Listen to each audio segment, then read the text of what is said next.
Hi, good morning. Natuto sila mong itlog di. Wow. Kita ka. Nya. Oh. Ari guys, may itlog di. Sobra kadako-dako. Ari guys, oh. Yan, nakita niyo. Oh. Amo ning problema. Kaya ang nangitlog sini. Ari oh. Bago pa lang. Mapa 1 month pa lang di sa dire sa kulungan. Amo na nakadako ya itlog. Sus. Grabe guys. Amo ni delikado sa manok kung mag-itlog sa bigla. Amo ni kadako kay malamang base kung magkuha ng ila ginagyan sa itlog. Very good man.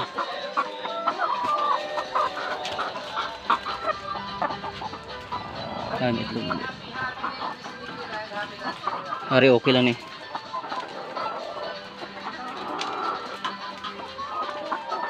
Hari guys, mga bag-o gid ang bio. Sila. Ano yung problema? Kung mag-itlog dako man ang manok nga bago pa lang, problema man. Kaya basi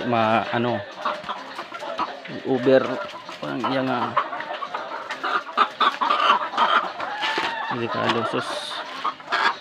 Grabe. Kiloho naton kung pila ka kilo ni. Kung pila ka grams. Kaya mga normal lang gid XL, may jumbo siya pero mga 70, 73. Hasta 73 lang gid ang dapat sa jumbo. So pag amo ni kadako, malamang abnormal. Abnormal na niyo. Kilohon tani, dahil lang. Nah, ito pa, may itlog pa. Ibutan talang di ano yan.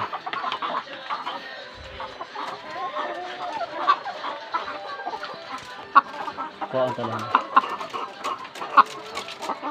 Oh, pero samantala ang luma na, aring luma na, oh, tawag niya itlog. Gamay.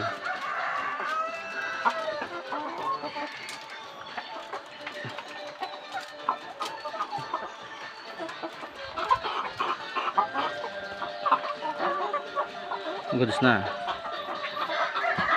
Mga pila ka adlaw man kami, 2 ka adlaw na sundan nga na bawasan sila. Sakit sila, masakit ginasipon, may malaria. Tara guys, dalan. Ay, bilin tayo na siguro. Wow. Kilo naton.